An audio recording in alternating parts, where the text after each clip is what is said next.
Hello friends, मेरा नाम है शांति कुशवाहा और ये यूट्यूब पर मेरा फर्स्ट वीडियो है। आई होप आप लोग मुझे सपोर्ट करोगे। मैं पढ़ाने वाली हूँ जियोग्राफी सब्जेक्ट। चलिए स्टार्ट करते हैं जियोग्राफी।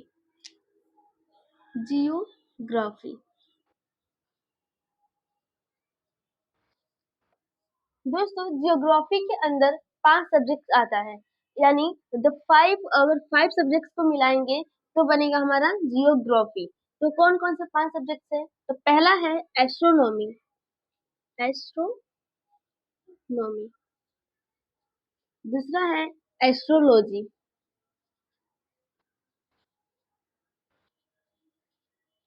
और तीसरा है वो है जियोग्राफी।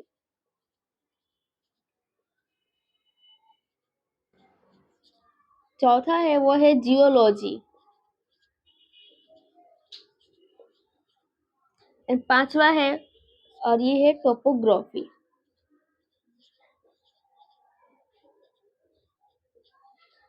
दोस्तों, एस्ट्रोनॉमी को हिंदी में बोलते हैं खगोल शास्त्र, एस्ट्रोलॉजी को बोलते हैं ज्योतिष शास्त्र, एंड जियोग्राफी को बोलते हैं भूगोल, एंड जियोलॉजी को बोलते हैं भूगर्भ विज्ञान, और लास्ट इज टोपोग्राफी, इसको बोलते हैं भू आकृति विज्ञान। हम लोग जो चर्चा करेंगे वो चर्चा करेंगे एस्ट्रोनॉमी के बारे में। और लेकिन सबके बारे में जान लेते हैं कि ये सारे सब्जेक्ट्स है क्या। जैसे कि मैंने कहा कि एस्ट्रोनॉमी है वो खगोल शास्त्र। इसका मतलब है क्या? खगोल शास्त्र। खगोल शास्त्र वो विज्ञान है जिसके अंदर हम पृथ्वी के अंतरिक्ष के बाहर जितने भी पिंड है उनके बारे में स्टडी करते हैं, तो वो क्या कहलाता है? एस्ट्रोनॉमी कहलाता है, यानी खगोल शास्त्र कहलाता है। चाहे आप ब्रह्मांड की स्टडी करें या फिर सूर्य की, चंद्रमा की, कोई प्लेनेट की करे, कोई स्टार की करे, इन सबकी स्टडी क्या कहलाएगा? एस्ट्रोनॉमी कहलाएगा। एस्ट्रोलॉजी यानी ज्योतिष शास्त्र। आपने सगुन, अपसगुन, राशि कुंडली इसका नाम सुना होगा। इन सब के बारे में स्टडी करना क्या कहलाता है? एस्ट्रोलॉजी कहलाता है, यानी ज्योतिष विज्ञान कहलाता है। जियोग्राफी, जियोग्राफी दो शब्द से मिलकर बना है, जियो एंड ग्राफी। इसका जियो का मतलब होता है अर्थ एंड ग्राफी का मतलब होता है एक्सप्लेन करना, व्याख्या करना। जब हम पृथ्वी को व्याख्या करते हैं तो उसको तो क्या बोलते हैं? जियोग्राफी बोलते हैं। जियोलॉजी का भी मतलब होता है पृथ्वी की व्याख्या करना, अर्थ को एक्सप्लेन करना।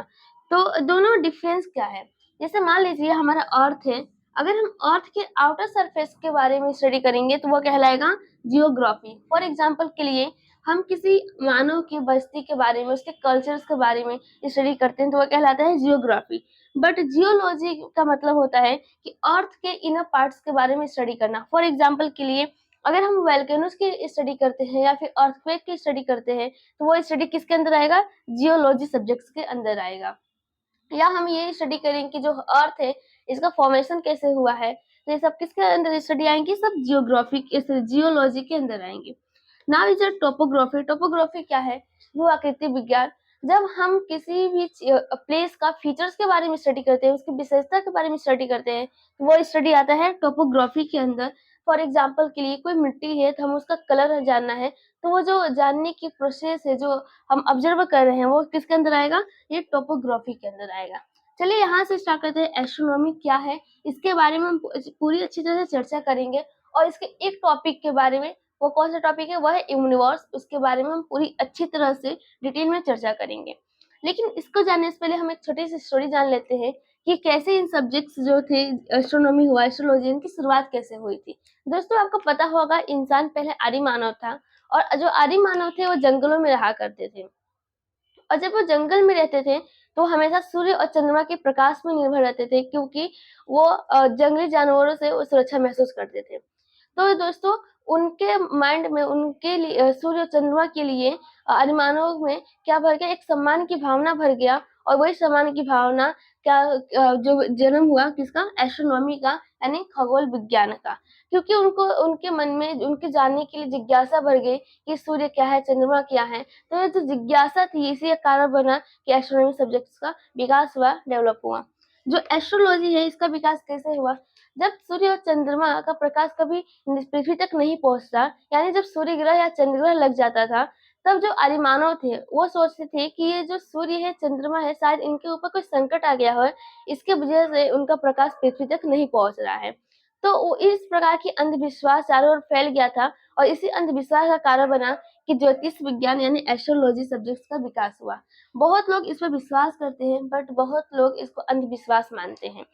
तो जो जियोग्राफी है, ये जो सब्जेक्ट कैसे, जैसे हम लोग एस्ट्रोनॉमी के अंदर स्टडी करते हैं यूनिवर्स के बारे में, उसके अंदर करेंगे हम लोग सुपर क्लस्टर, फिर क्लस्टर के अंदर करेंगे सुपर क्लस्टर के अंदर स्टडी करते हैं क्लस्टर के बारे में, और इसके अंदर हम लोग स्टडी करेंगे आकाश गंगा के बारे में।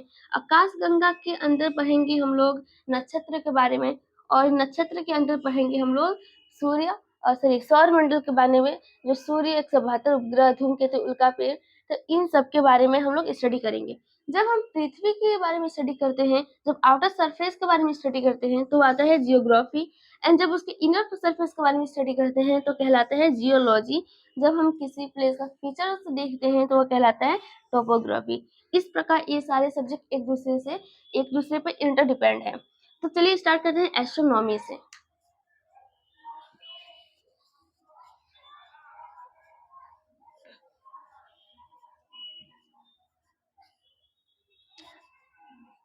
एस्ट्रोनॉमी, एस्ट्रोनॉमी को स्पेस साइंस के नाम से भी जानते हैं, स्पेस साइंस। और जो व्यक्ति एस्ट्रोनॉमी के बारे में स्टडी करता है उस व्यक्ति को बोलते हैं एस्ट्रोनॉमर। एस्ट्रोनॉमर, इसको हिंदी में बोलते हैं खगोल शास्त्री। जो एस्ट्रोनॉमी है ये 2 टाइप्स का है, इसका 2 भाग है। पहला है ऑब्जर्वेशनल एस्ट्रोनॉमी और दूसरा है थियोरेटिकल एस्ट्रोनॉमी। तो पहला कौन सा है? ऑब्जर्वेशनल,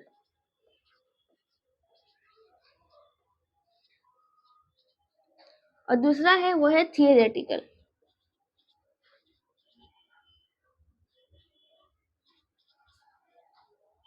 ऑब्जर्वेशनल में हम लोग क्या करते हैं? ऑब्जर्व करते हैं। जैसे कोई प्लेनेट है, अगर मुझे उसका कलर जानना है और ये जानना है कि वहाँ पे क्या वायुमंडल है कि नहीं, क्या वहाँ पे पानी है कि नहीं, तो मैं क्या कर रही हूँ? ऑब्जर्व कर रही हूँ, उसका निरीक्षण कर रही हूँ। तो वो किसके अंदर आएगा? ऑब्जर्वेशनल एस्ट्रोनॉमी के अंदर आएगा।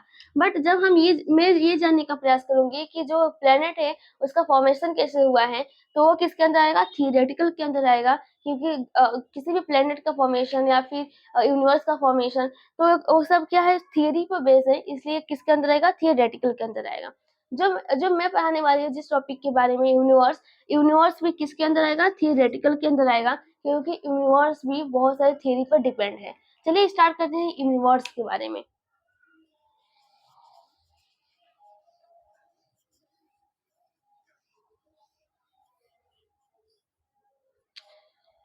ब्रह्मांड,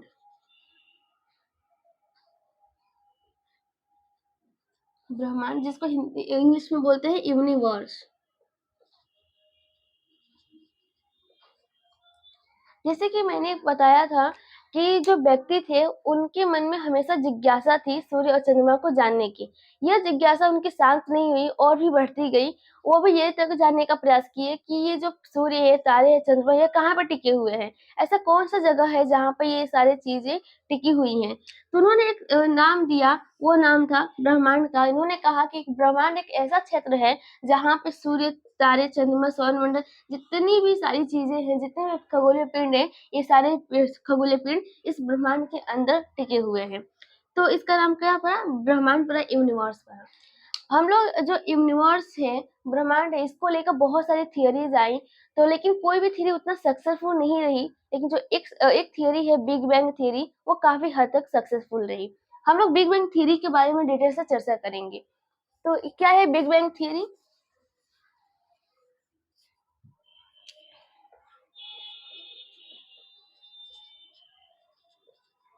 बिग बैंग थियरी, जो बिग बैंग थियरी है ये 1927 में जॉर्ज लेवेंटियर के द्वारा दिया गया था।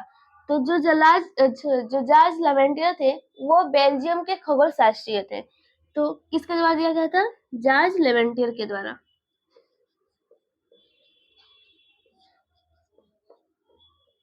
जॉर्ज लेवेंटियर। और ये कहाँ के खगोल शास्त्री थे? बेल्जियम के।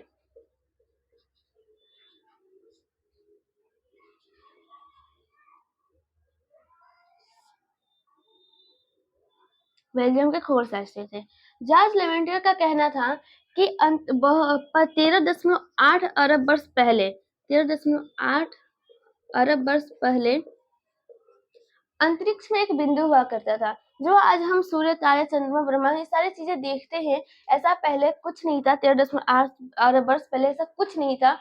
ये सब एक बिंदु पर था और इस बिंदु से ही आज इन सारी चीजों का जन्म हुआ है।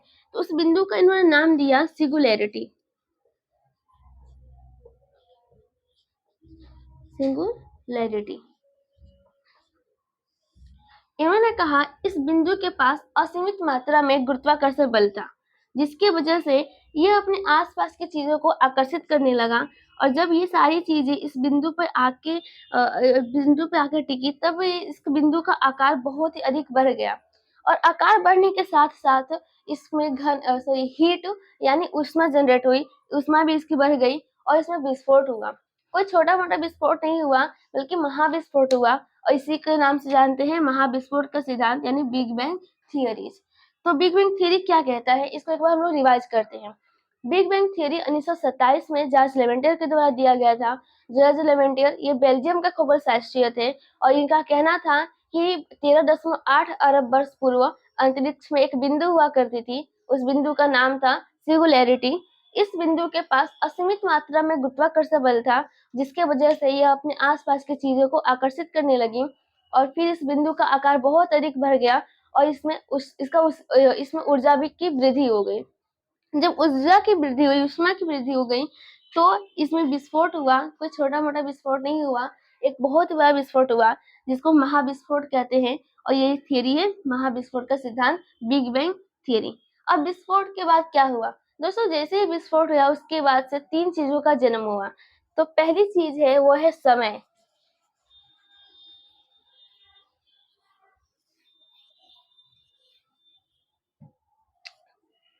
पहला है वो क्या है, समय।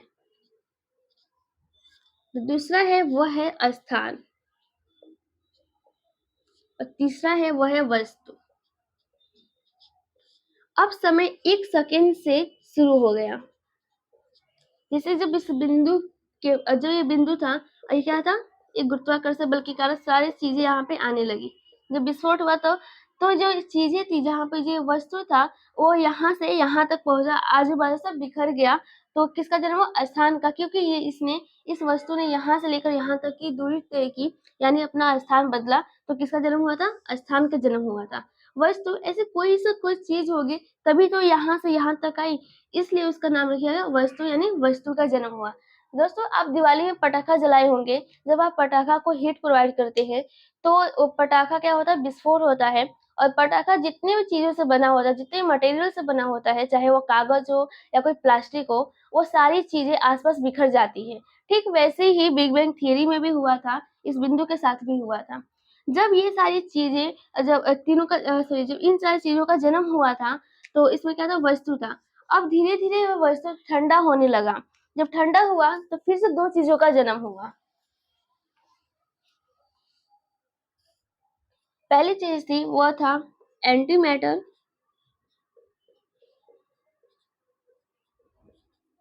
और दूसरा था वो था मैटर। इसको हिंदी में बोलते हैं प्रतिकर, प्रतिकर, और इसको बोलते हैं मूलकर।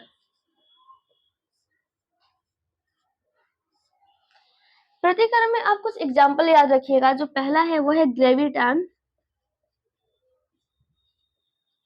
दूसरा एग्जाम्पल है वो है फोटॉन।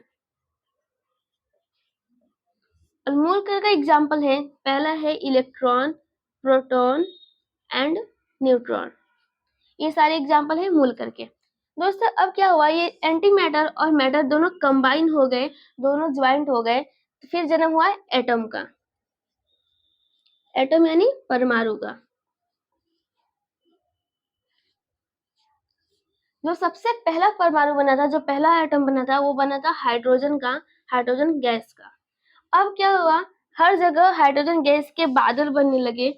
अब इन बादलों में जो हाइड्रोजन गैस था, अब 2 हाइड्रोजन गैस पास आए और कंबाइन हुए और फिर बना हीलियम, H+H किसका निर्माण हुआ? H2 का, यानी हीलियम का।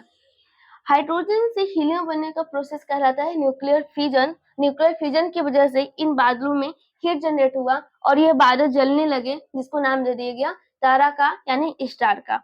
जब 100 अरब स्टार, 100 अरब तारे, जब 100 अरब तारे एक पास आए, एक समूह बनाए, एक पुंज बनाए, तो उसका नाम दे दिया गया आकाशगंगा का। जब 100 अरब आकाशगंगाओं का पुंज ही क्या कहलाया? यूनिवर्स कहलाया, यानी ये ब्रह्मांड कहलाया। आप इसी से अंदाजा लगा चुके होंगे कि हमारे ब्रह्मांड का विस्तार कितना है, कितना बड़ा हमारा ब्रह्मांड है। दोस्तों, आपका जानकर आश्चर्य होगा कि हमारे ब्रह्मांड का विस्तार अभी तक रुका नहीं है, बल्कि अभी भी जारी है। ऐसा कहना था अमेरिका के खगोल शास्त्रीय एडविन हब्बल का।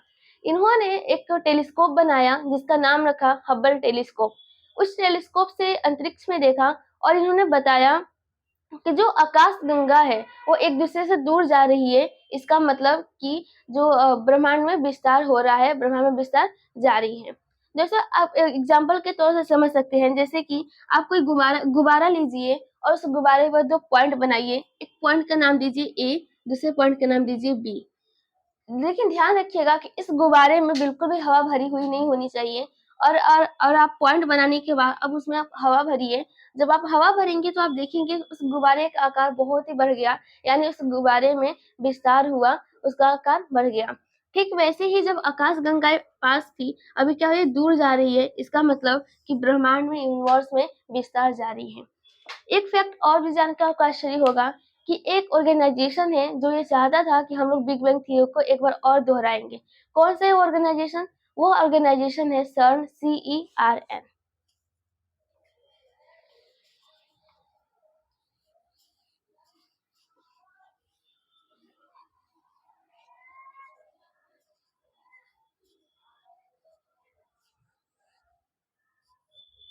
कौन सा ऑर्गेनाइजेशन है? CERN। इसका फुल फॉर्म है European organisation for nuclear research. क्या नाम है इसका? यूरोपियन यूरोपियन ऑर्गेनाइजेशन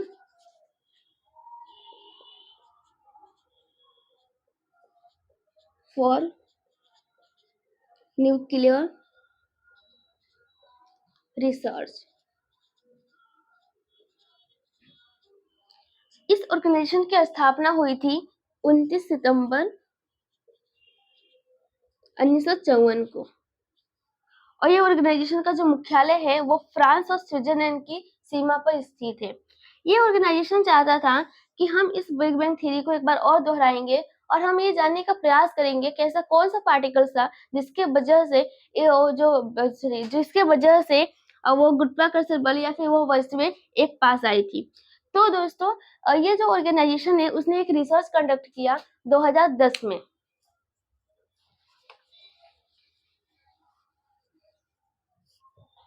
इसने कब रिसर्च कंडक्ट किया?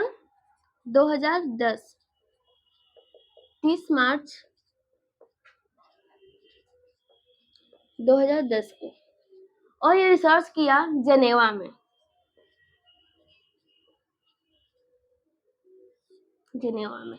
इसका कहना था कि हम न्यूक्लियर को तोड़ के देखेंगे कि न्यूक्लियर के अंदर क्या है, वो किस पार्टिकल से बना है।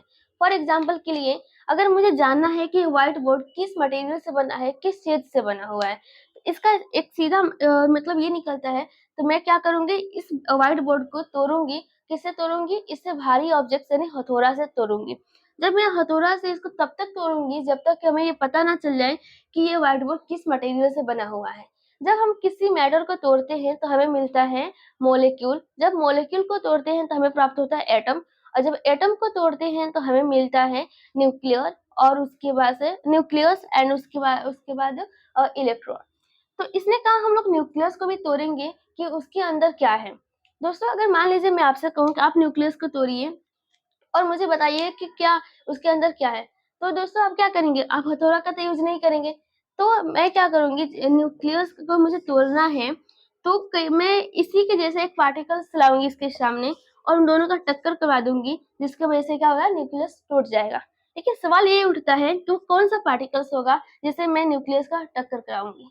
अगर मैं कहीं पॉजिटिव चार्ज लेती हूँ, पॉजिटिव कोई पार्टिकल्स लेती हूँ, इससे इसका टक्कर कराती हूँ, तो क्या टूटेगा? बिल्कुल भी नहीं टूटेगा। क्यों?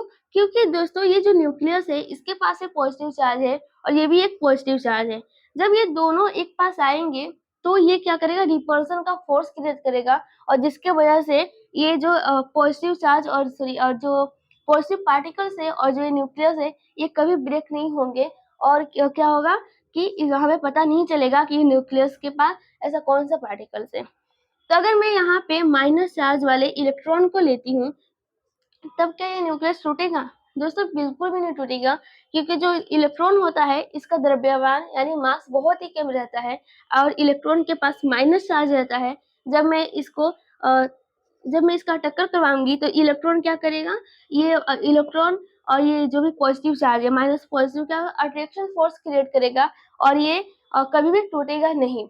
अगर मैं ऑप्शन मेरे पास यही रहता है कि मैं पॉजिटिव चार्ज को ही लूं और लेकिन कोई पॉजिटिव पार्टिकल्स लूं और इसके ऊपर जो पॉजिटिव चार्ज है उसका एनर्जी, उसकी जो कैपेसिटी है मैं बहुत बढ़ा दूं।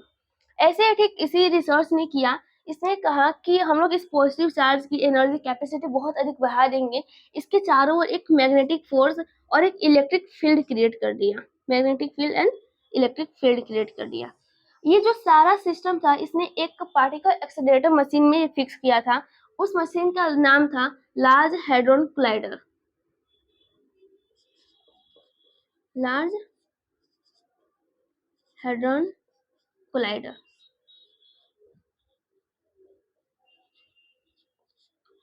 ये एक ऐसी मशीन है जिसमें सारा सिस्टम होता है कि कैसे एक न्यूक्लियस का किसी के साथ टक्कर कराया जाए। जब दोस्तों इस मशीन में न्यूक्लियस का किसी पॉजिटिव पार्टिकल्स के साथ टक्कर कराया गया और जब इसका कैपेसिटी जो इसकी एनर्जी था और बढ़ा दिया गया by using the electric field and magnetic field, तब क्या हुआ दोस्तों, इन जब टक्कर हुआ तो इनका टक्कर जो भी था वो सक्सेसफुल रहा, इनका रिसर्च सक्सेसफुल हुआ और इन्हें पता चल गया कि ऐसा यही पार्टिकल्स है जिसकी वजह से वो जो सिंगुलैरिटी था उसके पास सारी वस्तुएं आई और ये जो बिग बैंग थ्योरी है वो सक्सेसफुल रही। तो कौन सा वो पार्टिकल था हिग्स बोसान।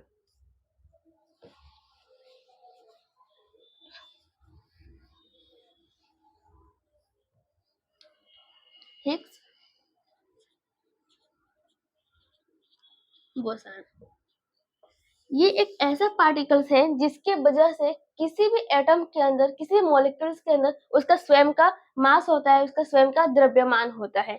अगर ये पार्टिकल्स किसी एटम के अंदर ना हो तो उस एटम का कोई भी द्रव्यमान यानी मास बिल्कुल भी नहीं रहेगा। तो दोस्तों अगर मान लीजिए किसी भी एटम के अंदर, किसी मैटर के अंदर उसका द्रव्यमान नहीं होगा तो क्या होगा, जब किसी भी मैटर के अंदर उसका द्रव्यमान नहीं होगा, मास नहीं होगा, तो उसके पास ग्रेविटी फोर्स भी नहीं होगा।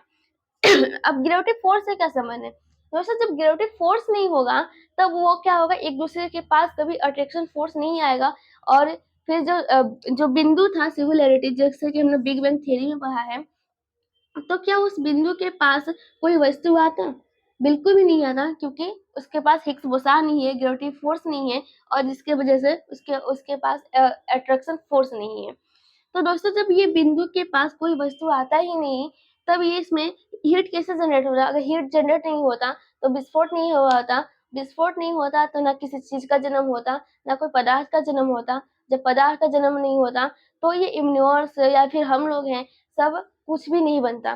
तो जो सारा चीज है, जो सब कुछ क्रिएट हुआ है वो किसके वजह से क्रिएट हुआ है, हिग्स बोसॉन की वजह से। इसलिए इसको गॉड पार्टिकल्स के नाम से भी जानते हैं, गॉड पार्टिकल्स।